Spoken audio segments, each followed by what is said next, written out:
Hello.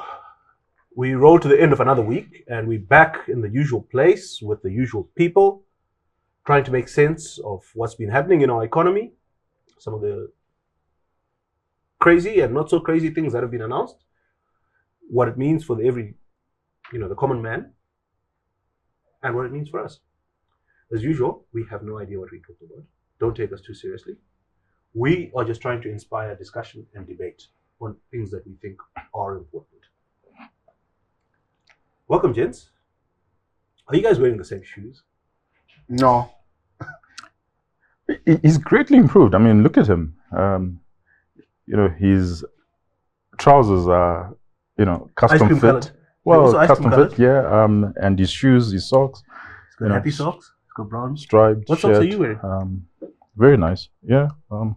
Happy socks. I think Rufaros are happier than yours. I must say, you're improving. You're dressing more and more like a normal person. George, that's not a compliment, especially when it's coming from you. It's not a compliment. But, no, I must say you're improving. What are you drinking? Okay, so I've got Indian tea from a region called Brahmaputra, which is somewhere in the valleys. Somehow I think you pronounced that wrong. Yeah, well. Did you get that from Musoni? No, not from Musoni, but from an avid viewer of ours from the UK. So this is actually from Tesco. You're interested in things East African as past? Not entirely, but I was banned by the producer from drinking any East African tea for a while. So now you're interested in Asian things? So it seems. And is it any good? It is actually. I had it this morning and I've been, it's actually quite nice. Very smooth. Looks like tea. And you wouldn't know the difference. Yeah, I think this is the first time on the show we're having gin. And we have... with a pink label. Yes, apparently it's a pink gin. That's not pink in color. Oh, right. Okay. Yeah. And we recorded a clip earlier where we spoke about it a little bit more. I'm sure the producer will... slot it in. Suffice to say that it's a gift. It's called Jacaranda Gin. It's a gift from an avid fan of the show, Brian, whose wife makes... Mofu. He thinks he's a Morpheum corner. He thinks that actually joins a Morpheum corner. But anyway, we'll just leave him to... We need to help him. Yes. But we're very grateful. Mofu Namai Mofu. Thank you very much. And we have sampled it. It's actually quite nice. Never thought I'd enjoy a pink drink. At least it's not actually pink. Cheers. Cheers. So a lot happened in the past week or so. By the time we recorded last week, the monetary policy review hadn't come out. It has since come out. A lot of interesting things in there. One of the key things I picked up was, so since the auction started, we've disbursed $3.4 billion through the auction. And so, and I think it's now widely accepted that auction money is half price money. So we've given away $1.7, $1.8 billion worth of value to importers. What do we have to show for it? Arbitrage profits. But I mean, the profits must be represented by something. Somebody's pockets are bulging. Are there mansions somewhere that represent these profits? Are there? I think offshore accounts are bulging. Oh, have we just wasted it? Yeah, we wasted it. Because only 22% of the auction money has gone to capex, to capital goods. 78% has gone to cooking oil, fuel. Consumptive. It's all been consumptive. What is there to show for it? I think it goes back to what we argued about Ian Smith's import substitution, that actually our mindset is always geared towards import substitution. So whenever the importers cry, we tend to overprotect them. We think that that's actually industry when it's not. The sky is falling. Because an important question that you should ask is, what would have happened if we had not given the importers that amount of money? Does it mean that people would have starved? There would have been no cooking oil. I think that's a very important way of thinking about this, the counterfactual, because it's very emotive, this idea that let's make the basics available to everybody. Let's make cooking oil, meaty meal, all these things accessible. Fizzy drinks. Yeah, but I think that in the discourse about the auction and the allocation of this value to importers, I think that's missing. We haven't had a conversation about what would things look like if we didn't subsidize imports in this fashion. And I think, you've probably applied your mind to this. Maybe for the benefit of the audience, articulate your view. My argument actually is, the 3.4 would have gone into increasing capacity for the miners, for the exporters, right? Because if a miner had received that money, the first thing that they were going to do was just to increase capacity. Commodity prices or pay dividends, or paid whatever it is, paid dividend. It would eventually go to a sector that needs that should go to foreign shareholders. Yeah, well, foreign shareholders who would have invested in some expansion. Because so typically, no. So typically, when you're in mining, when you look at our exporters, in mining during a boom time, that's when you increase capacity because you want to reduce your cost. So it would not make sense if your resources in Zimbabwe, but you do have other mines also. It wouldn't make sense for you to invest in the other mines, and this Zimbabwean mine remains a high-cost center. Because what you want to do is you want to make it a low-cost producer. Create scale. Create the amount or scale that you need because you're actually exporting. So there's high demand. So the 3.4, if it had gone into increasing scale, it would have meant that we would have perhaps doubled our exports. And if we had doubled our exports, it means that we can actually fund the consumption of cooking oil and carbonated drinks and everything else. Well, that's an interesting perspective. I think about it a bit differently. Because you're looking at it from the perspective of the prejudice to the exporter and how the exporters would have behaved differently if they weren't experiencing such a prejudice. But I think the question on the import side is interesting without thinking about what on the other side, the export side, because if you subsidize certain imports, you create artificial demand for them. That's true, right? So number one, what happens is that you have all this consumption of goods and services that perhaps people would have imported tea, it decided was a gift. That perhaps people would have decided, look, it doesn't make sense to do so, right? Very good argument. And so you distort the import industry because if it wasn't subsidized, perhaps some manufacturers, their business model wouldn't make sense. And some manufacturers would have changed the business model altogether. If it wasn't subsidized, then the imports wouldn't be competitive, and local manufacturing would actually mushroom to take advantage of that market to attack it, right? But if the imports are subsidized, so firstly, it's not good for manufacturing because certain things makes sense to manufacture certain things in our country. But if the imports are artificially cheaper, then you're hurting that manufacturer. So you're creating all these distortions on the import side of the equation that are actually not good for manufacturing, and they're not good for the consumer. Not good for the country. It's just bad all around. Okay, that's an interesting view. I have a third view, which is, okay, let's say we accept the retentions as a tax on exporters. Was applying the tax revenue to consumption the best use? So let's look at what other African governments are doing with tax revenue. So the Ethiopians built a metro system across Addis, 30-kilometer metro system across Addis, that makes it much easier for people to get around the city for 475 million. Now you guys are actually thinking less than a tenth of what we've taken from exporters. The Nigerians are building a huge 3-megawatt hydropower dam. That's 1.5 times the size of Kariba. That's going to cost them 5.8, but over a 5 to 10 year period. So if don't even go far. It means that Wange at 1.5 billion, we would have paid for it. Yes, we'd have paid for Wange twice over with tax revenue. That's 1.2 megawatts. The Kenyans have built a 400-kilometer railway.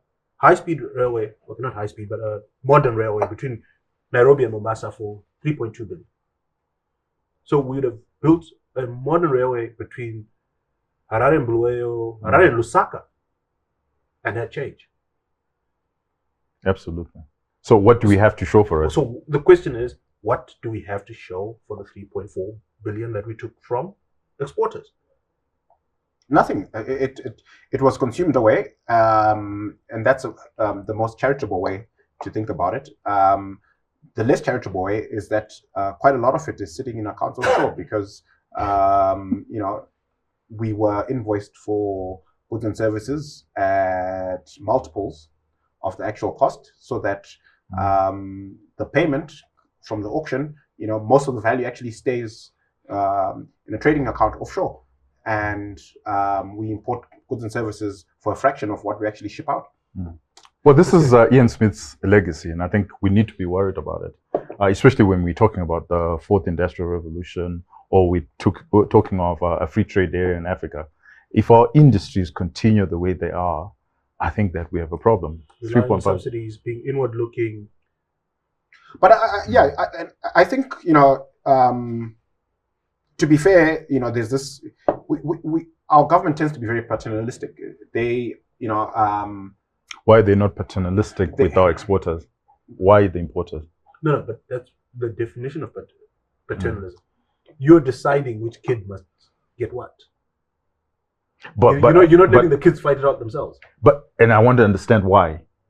Why? Because you're the father and you've decided. No, so it's actually a philosophical. Because these are all your kids. These are all your kids. Your exporters are your kids. Your importers are your kids. But for whatever reason, I make a decision here. You are rice and chicken. That's it. Okay. If you don't like it. But you guys are going down a rabbit hole. I think philosophically So you're wearing funny clothes. Now you're telling us we're going down a rabbit hole. Yes. It's become philosophical. It's become philosophical. And you're drinking pink. Okay, anyway, sorry. Carry on. Please go ahead. Yeah, but look, the thing is, it's a mindset, right? It's, they believe that it's their responsibility to fix all the problems instead of letting the market sort it out. And that's why you have all these unintended consequences, because they're not thinking about it in terms of the way we are. But I'm going to push back a bit, and along with his analogy. So yes, they want to intervene in the market and they want to solve a problem. But why are they so keen on giving this one kid 3.4 billion when there's another kid who's saying, he's my favorite? No. Also, I think when they look I can actually bring more. I can bring more. I can answer that question. So I suspect that the thinking around exporters is that you are benefiting from our natural resource endowment, right? So ultimately, we're doing you a favor, letting you mine, and whatever we let you keep is a privilege. I think that's the mindset. And when you hear the language around retentions, royalties, and everything to do with the mining sector, that's the attitude. But what about that? Right now, I can think of one particular company that is headquartered in Harare and exports IT services all over Africa. Okay. What privilege are they having of exporting rocks? They are actually working hard and creating value. Why must they give up 40%? The obvious question that pops up in my mind, and I'm sure it's popping up in Tinashe's, is why are they working out of Harare? Okay, we're moving on. Right. So another interesting thing coming out of the monetary policy statement. Children.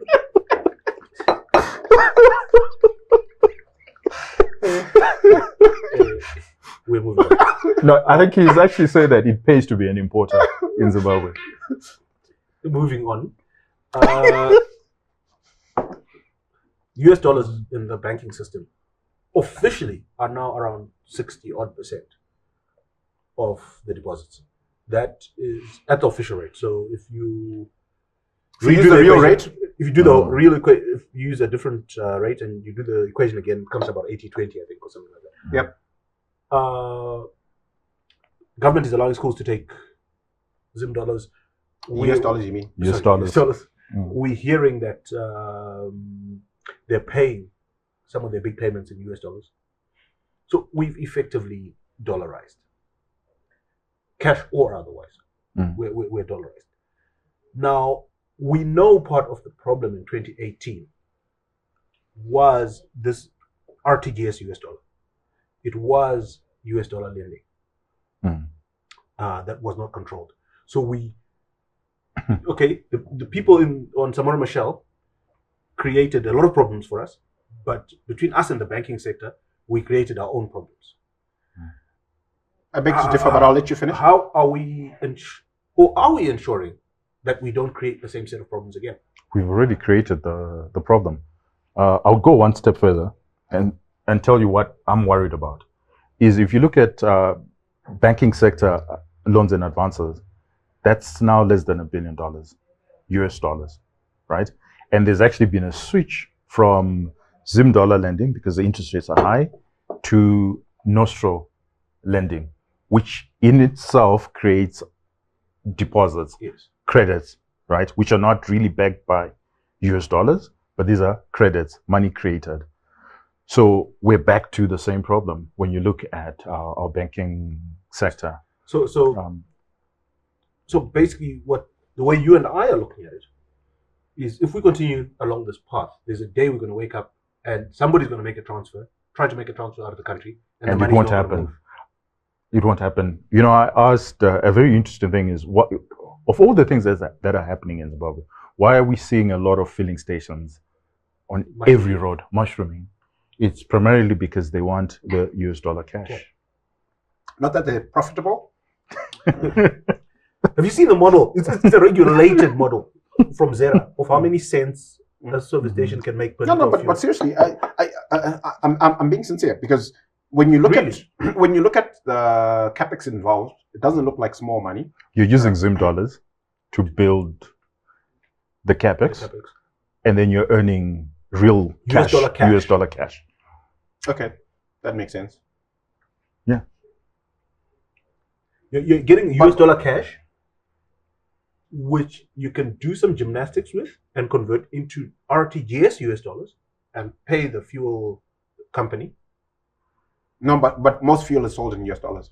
Yes, and it's did you hear what he said? There's two kinds of dollars. Okay, let's go back to the basic principle that Nash and I are trying to explain.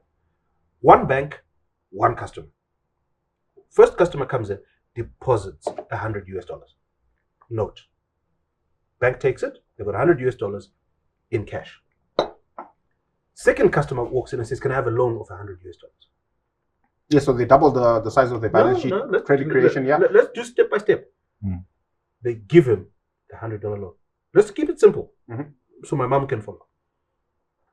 Second customer who got his $100 loan pays school fees for his daughter in South Africa. So money, the bank only has two customers. Real money has left Day 3. The system. First customer wants to withdraw his $100. The bank doesn't have it. But the bank is reporting how much in US dollar deposits? Now, 200. Yep. Not even 100. But then now there's somebody who's got $100 cash. So now we all know the bank doesn't have $100 in the vault. Yeah. And somebody's got, so let's use another number, $75 cash. And somebody's got $75 in the bank. Are the two worth the same? Of course not. And if you can swap them and get some change, you're doing better. Service station is a mechanism to do that. Okay. And what makes it even better is because it's considered real estate investment. So the bank is willing to give you a loan in RTGS or whatever it is. No, in US dollars. US dollars. But if you're fortunate, you actually paid it in RTGS, and you built your filling station in RTGS, and you're now earning in US dollars and cash. Yeah, that's a fantastic model. And when you say that F word, I thought we were going to have to shut you down. We're going to go for a break. We'll be back in a couple of minutes. Angi, apana kana shikafu. Hey, indlala, hey. Bazasibulala ngendlala wanhlaba. Angikho kubikileko. Asam. Asambe.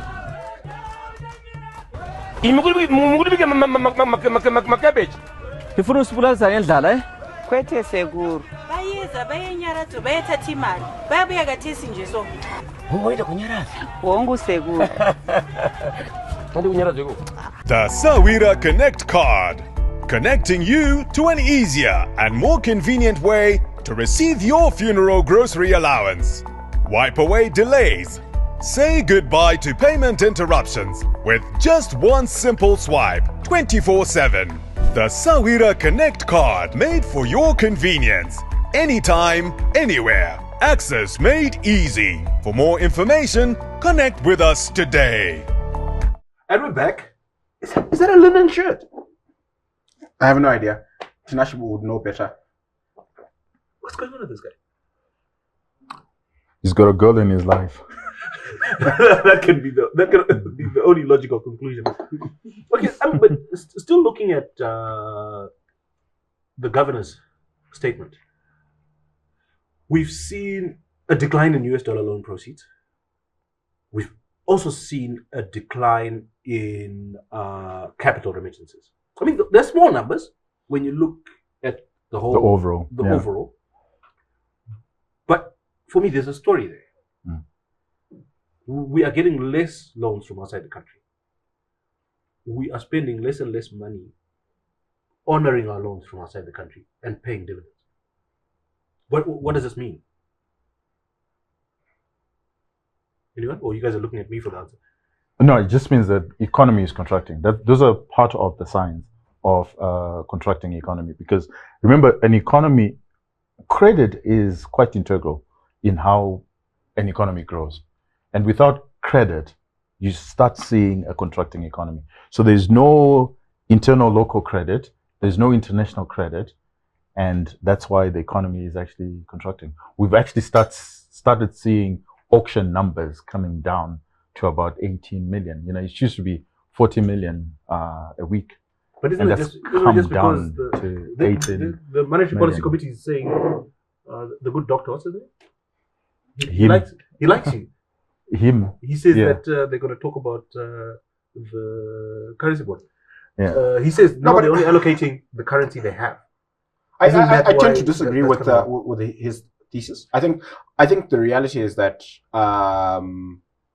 Zimbabwe, in terms of the flow of international capital, has just become much less attractive because of the exchange control regime. So what happens to the economy? If you're less attractive, what happens to the economy? You were once attractive and you had money coming in, and now you're less attractive, you have less money coming in. What happens to the economy? It's going to make your economy shrink. But what I'm saying, but you disagree with my thesis. Yeah. So what I'm saying. So what are you disagreeing with? I'm saying the change in what's happening in the international flows of capital into our country and out of our country is not because the economy has necessarily shrunk. It's because the rules have made Zimbabwe much less interesting. I said it's a consequence. It's a consequence. So you guys are disagreeing about the direction of causation? No, we're actually agreeing. No. You're agreeing that the two are linked, but you're disagreeing about which causes which. What causes? No. So I think that where I differ with Tinashe, I'm not making any causation argument, actually. So where I differ with Tinashe is that I don't think the economy is shrinking. I think that we've got a Zim dollar economy and a US dollar economy, and the US dollar economy as a share of the economy is growing.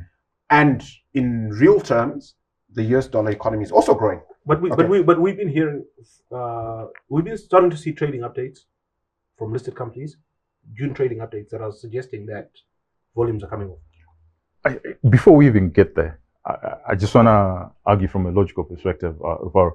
If you're saying that there was an economy that had credit in it, and then you took the credit out, what do you expect that economy? I expect it to shrink. But that's not what's happening here. Okay, bank balance sheets have shrunk. Yes. So okay, what has happened in Zim over the last 3 to 5 years, in my opinion, is that we have created a regulatory framework that has made it very difficult for formal business. So the formal economy has certainly shrunk, right? And the informal economy And where trades in cash where has the has capital, grown. Where has the capital for this informal economy suddenly appeared from? I think it's grown organically. I think a lot of it is, And banks' balances have. and I think a lot of it is so. Let's think about this. The credit to the private sector was $4 billion. It's Yes. now 1.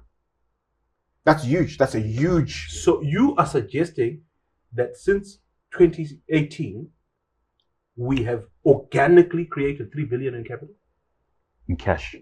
the equivalent of what we put through the auction. Okay, so And it has to be cash for your argument to hold, because the informal sector $3 billion has come over the borders.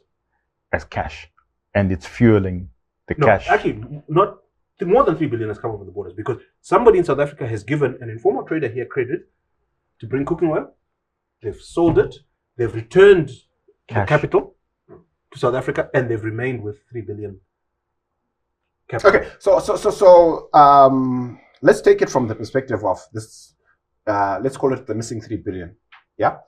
Now, if it is a leading indicator of economic growth, right? We would expect to see a material contraction in the economy, right? That somehow Bank tracks. balance sheets have shrunk. Yes. Zimmer's revenues have declined. Let me finish my point. So you've got this dramatic $3 billion, right?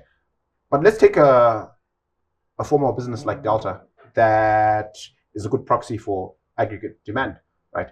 In the period in which we saw the bank balance sheets shrink by $3 billion, what has happened to their turnover? Not just in Stay flat. They now in have an nominal Zim export dollars? business. Not just in nominal Zim dollars, like in terms of hectoliters. Like when did they?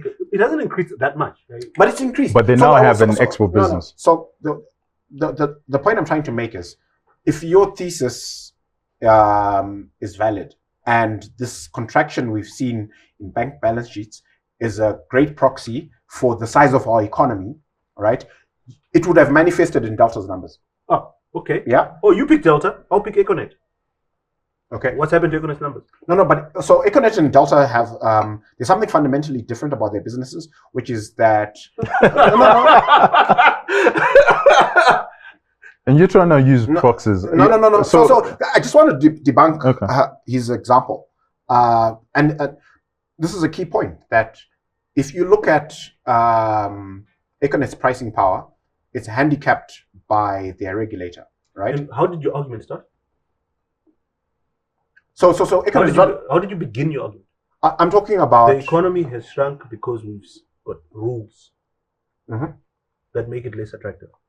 This is true. That was your argument.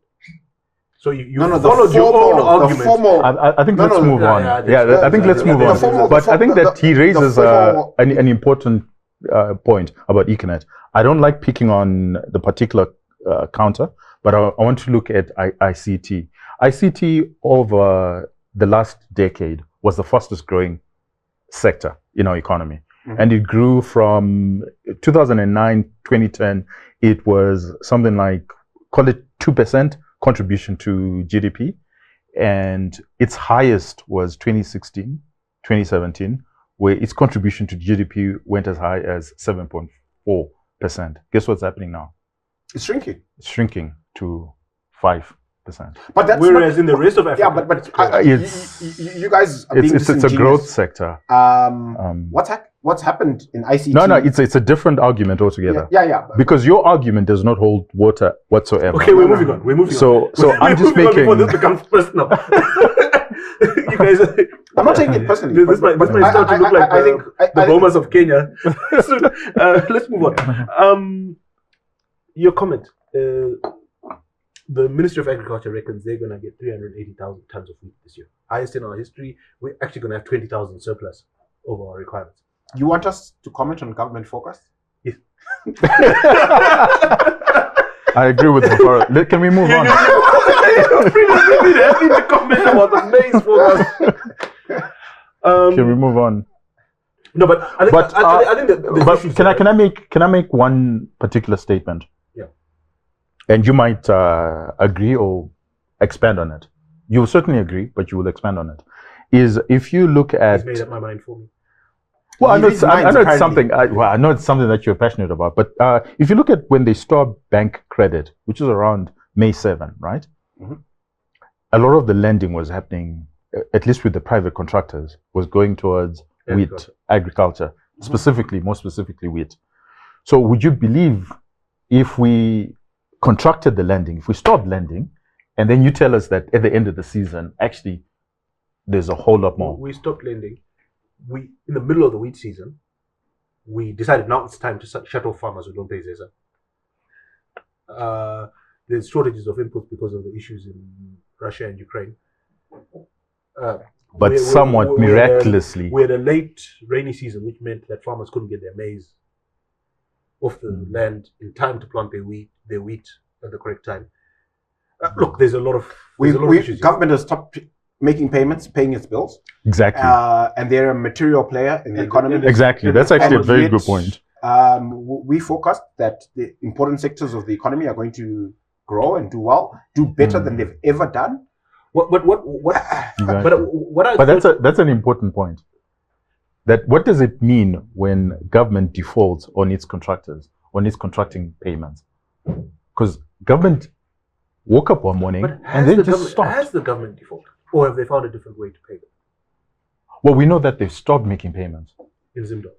In Zim dollars. That were due. Is he trying to make a joke? Like they found a different way to make payments by saying we've suspended payments. Okay. Okay. I'm not going to say things that will get me in trouble. But the point I was hoping you guys would bring out on this wheat issue is Mutuli has just revised his budget. Has he revised his budget based on the Ministry of Agriculture telling him they've got enough wheat? And if those forecasts are wrong, okay, we've already poo-pooed until we know they're wrong. Revised budget. But I think that you're missing the point. Rufaro gets the point that if you think about it, a lot of these inputs. An agreement today. If you look at a lot of these inputs, is it the socks? If you look at a lot of these inputs, right? These are suppliers who gave government these inputs. Then suddenly government has decided not to pay suppliers, right? The same people who gave the government, Ministry of Agriculture, whatever inputs, whether it was fertilizer, whatever, government decided not to pay. What do you think is going to happen in the summer crop? The same guy that you didn't pay for the winter crop, what's going to happen in summer crop? Is that guy going to supply? I like your question, and it's a good thing for us to discuss and a good transition for us to make. So you've got this. We've got everything we know happening. Then this week we get told the rainy season is looking good. Normal to above normal in most of the country. So the south of the region, the south of the country is actually going to get very good rain. What, as we sit here now, mid-August, what needs to happen for us to make the most of this good rainy season that is coming? Philosophically, I'm just taking the cue from Rufaro. In future, can you guys wear different clothes? Because this doesn't work.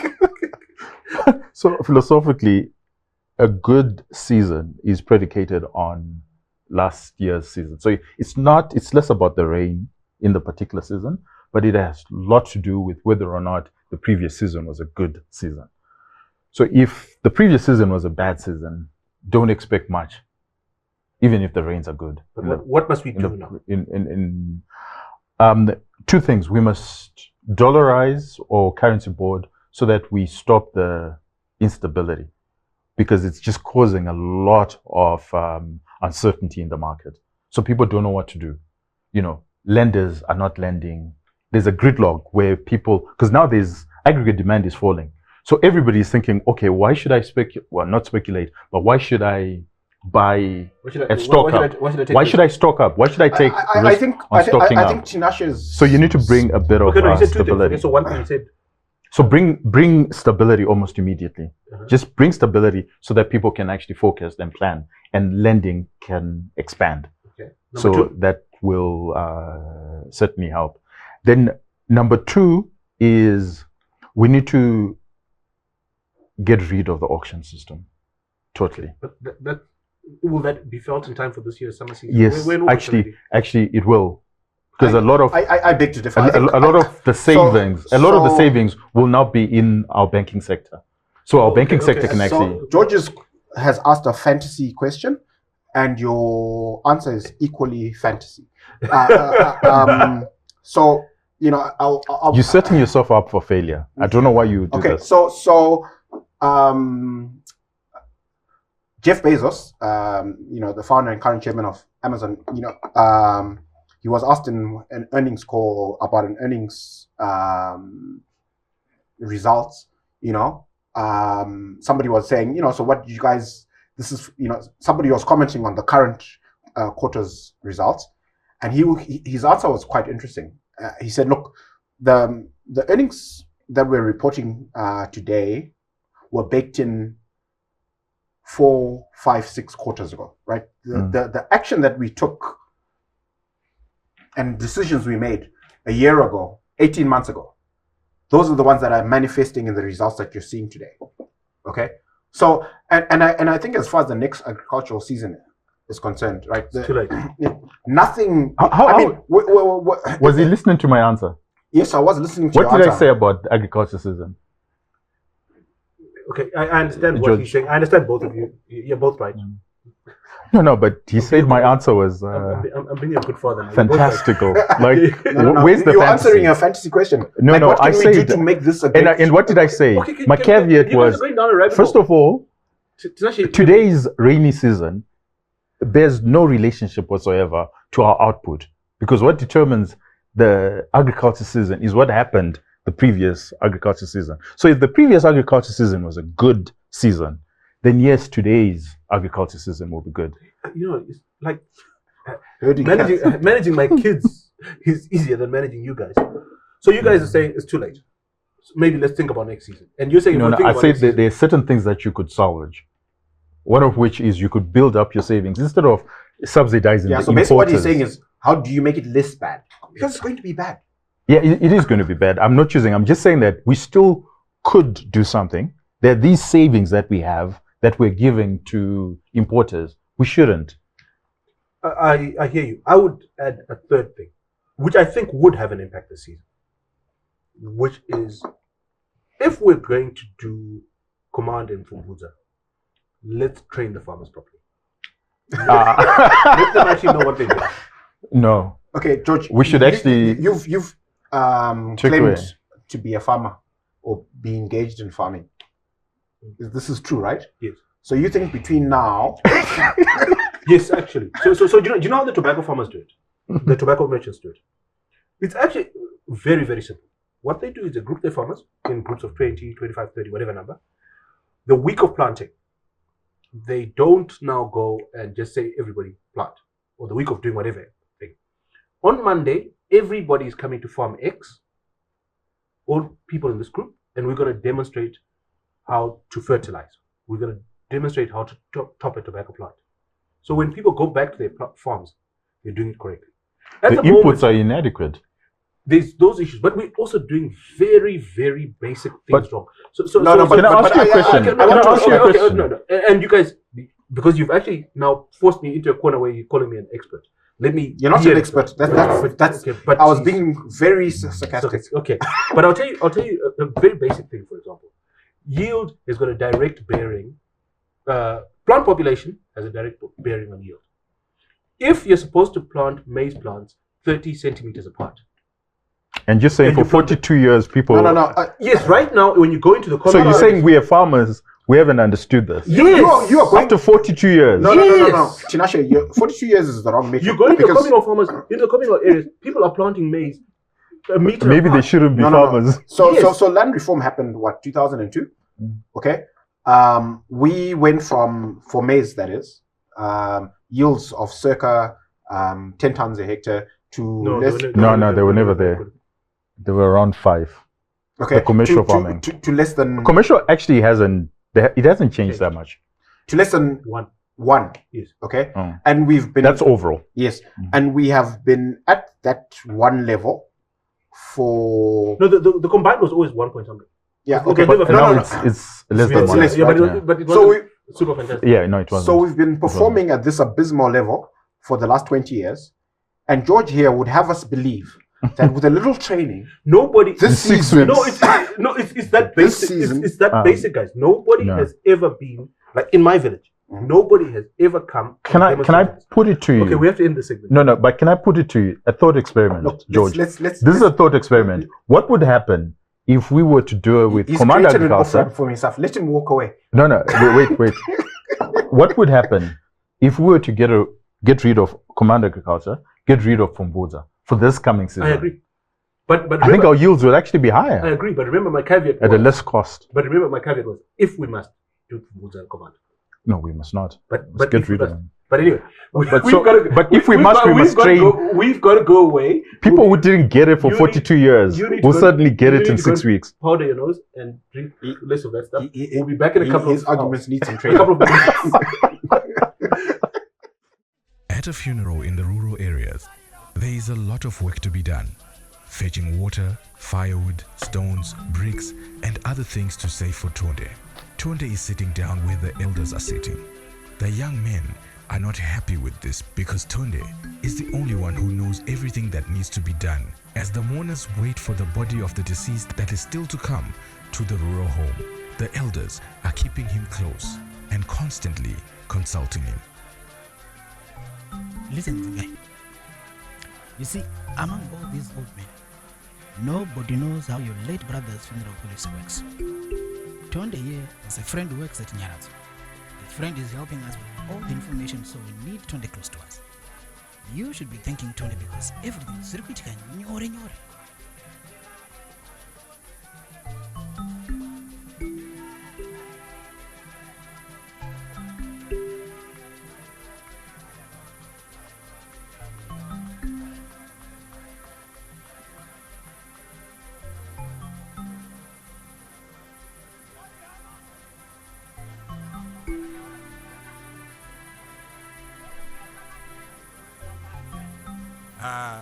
Neni Osekun, I just remembered that I have a friend at Nyarazo. Maybe I can help if Tonde can't find his phone. Introducing Sawi, the chatbot from Nyarazo. Speak to Sawi for all your queries and inquiries. The benefits of having Sawi by your side are endless. When you need to know about our policy, Nyarazo products, payment platforms, claims, the Sawira International Plan, where to find the Nyarazo branches, Nyarazo contact details, how to apply, and any questions you may have. And she can help you find who you want to speak to. For your convenience, you can ask about anything, from our funeral services, counseling to your payments, and much more. Experience the benefit of having Sawi by your side. App Sawi today on WhatsApp number 0712 992 892. Nyarazo, Sawira Mukuru, Omgane Omkulu. And we're back. Hope you guys are suitably calmed down. In fact, I think I'm going to take away your tea now. Or maybe that could have caused me worse problems. Yeah, it would. Because I'm actually enjoying it. I'm not. No, it's whatever you're drinking. No, the gin is very good. It is. It's amazing. Okay. So elsewhere in the governor's statement, remittances up 23%. And all of last year, we were saying remittances are growing because of COVID, and they're just being formalized. Now COVID's gone, borders are open, remittances continue to climb, and not only in Zim, this is a worldwide trend. What do we make of that? I think it's very interesting, and it's actually a good thing. It could be one of two things. It could be because people are actually suffering in Zim, and a lot of diasporans feel the need to provide the safety net. And once you're used to providing the safety net, you can't just pull the plug. So it could be that, or it could be just more people have left Zim. Yeah, I tend to think it's the latter. No, I don't know the numbers exactly, but I think because of Brexit and challenges the UK government has had getting Europeans to work there, they recently very significantly reduced the barriers to entry for Zimbabweans. And so I think Zimbabweans, not just Zimbabweans, but for everyone. But Zimbabweans took a big chunk of that. So no, actually, Indians took a big chunk. No. So they actually were barriers that were true for Zimbabweans that were not true for anybody else until this particular period.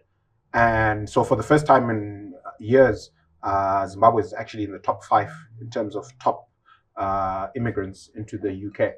Okay. So I tend to agree with his theory that a lot more Zimbos left post-COVID, and they're sending money back. I hear you guys, but remember the remittances number is made up of 2 numbers, which is diaspora remittances, people sending money to their family, and NGO remittances, which is basically aid, money that is coming in to subsidize families and households. Yeah, that's the safety net house. And both numbers are up by similar proportions. One is 22, one is 24, I think, something like that. So it can't only be that more people have gone into diaspora. There's another argument that it's actually safer now to just use the formal channels rather than, because people got used to sending through. Use the formal channels. Well, the NGOs, it has increased, but like I said, because there are more people who are desperate now than previously, so you would expect an increase. And also depending on. So that's why I said safety net. So can we conclude that we don't know? Yeah, that's why I said we're speculating, and those are the 2 reasons. I tend to agree with him. There was a study that was done that there were lots of Zimbabweans in South Africa that went to the UK. That's also true. The opening of the borders meant a lot of Zimbabweans. You guys are struggling to say we don't know. No. We're saying we're speculating. That's what we do, right? This is bar talk. So if we're not speculating at a bar, then Okay. But I think that we don't have enough information. I think over time. That's why I said it could be one of all the above. That it's safety net. People are in desperate situation, and it's coming from abroad. We're getting support from abroad, and also if you think about opening of borders, lots of people. If you think about what's happening on the global stage in terms of inflation, a lot of that is wages have gone up in real terms, so people can actually send a bit more.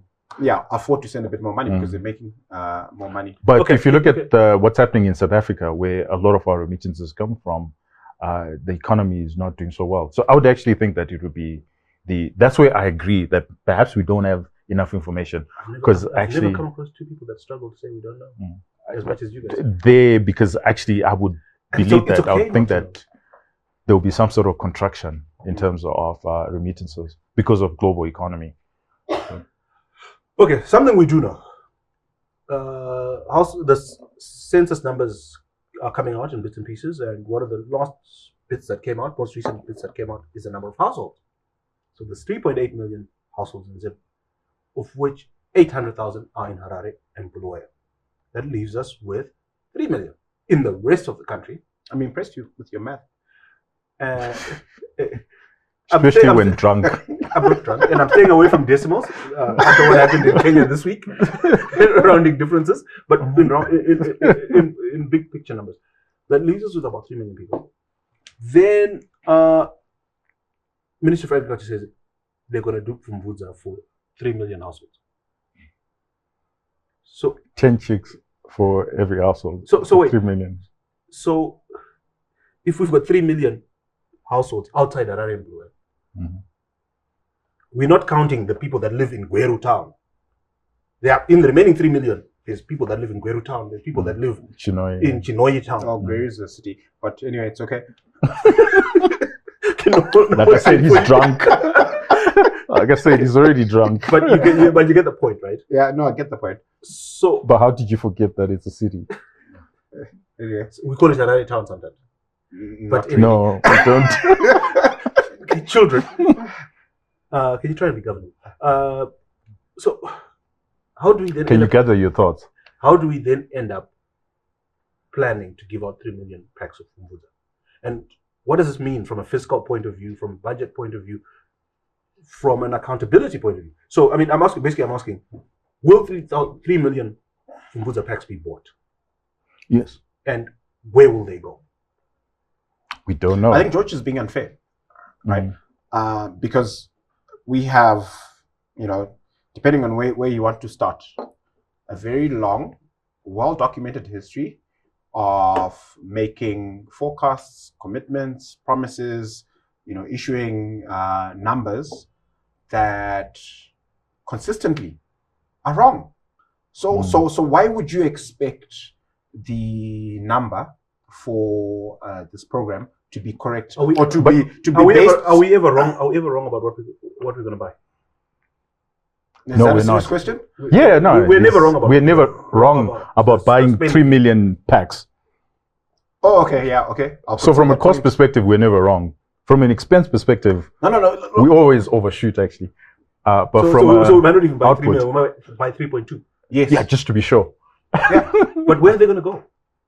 Yeah, that's Yeah, so, but on numbers, there's an interesting statistic that I found that I thought interesting, because everyone was shocked about the statistic, the census number, that there's only 15.1 million of us, right? Why?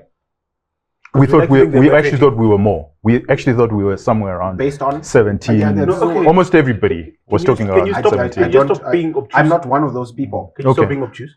All right. Let I him had make no his point. idea. I didn't know. Okay. Oh, you do know. Okay. Well done. So, but this is an interesting thing. The ICT always had it at 15 million. Even before the census. Based on SIM cards, based SIM cards and on everything. internet connections. So if you look at the Portras number, it always had our population at 15 million. Yeah, in fact, the minute- Whereas everywhere. Their adjustment of the census was very small. Very small, very small. And I thought that was very interesting and very curious that they actually have more raw data and understand raw data in Zimbabwe better than everyone else. I think the So, heuristics which is- are well understood. Well, this is the same government, right? Because these are Portras and Ministry of Agriculture. I think that Ministry of Agriculture need to fire their numbers person, and they just need to rely on Portras. Okay, right. You definitely can't have any more of that. Okay. Right.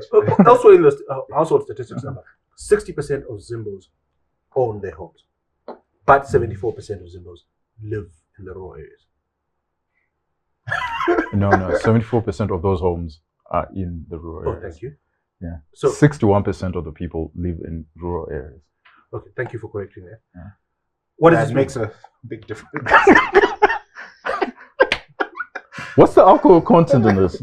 We're told it's 40%. Are you sure it's 40%? But okay, but anyway, can we stick to the issues here? So 74% of the people that own their houses own houses in the rural areas. I think that's very similar to what I said. But anyway, what does this mean? And I mean, you've been talking about it on Twitter. From a capital formation point of view, from a wealth point of view.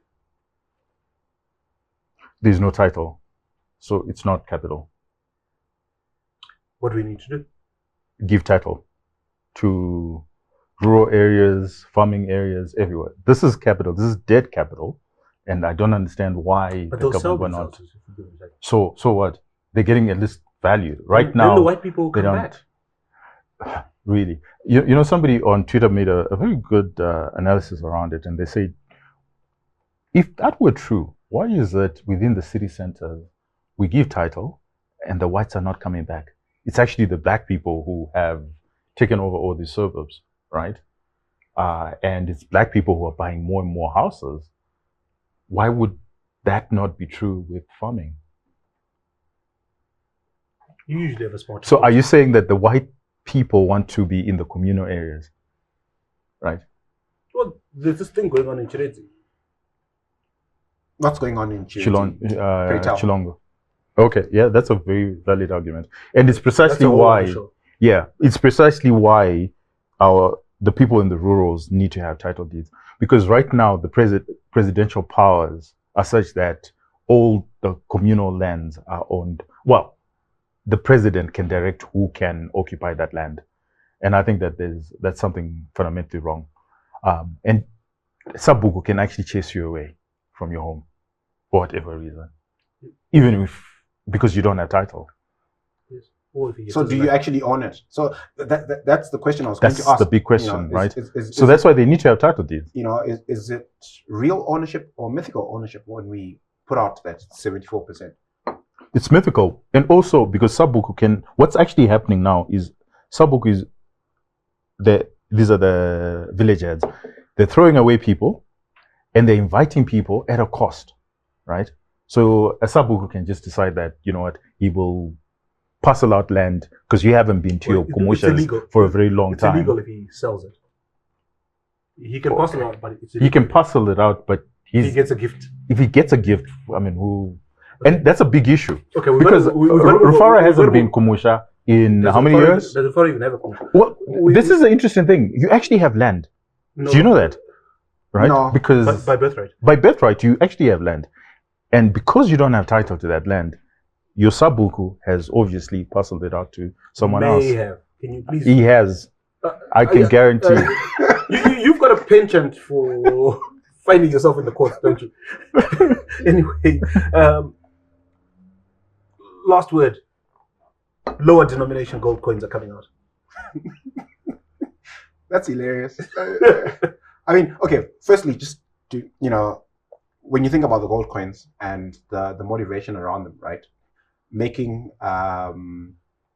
ordinary Zimbabweans able to ring fence their Zim dollars from inflation, right? So that was the motivation ostensibly, right?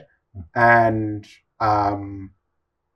somehow the brain trust behind this thought that the right number to start off with was 1 troy ounce, which is worth $1,800, when per capita income in this part of the world is less than that.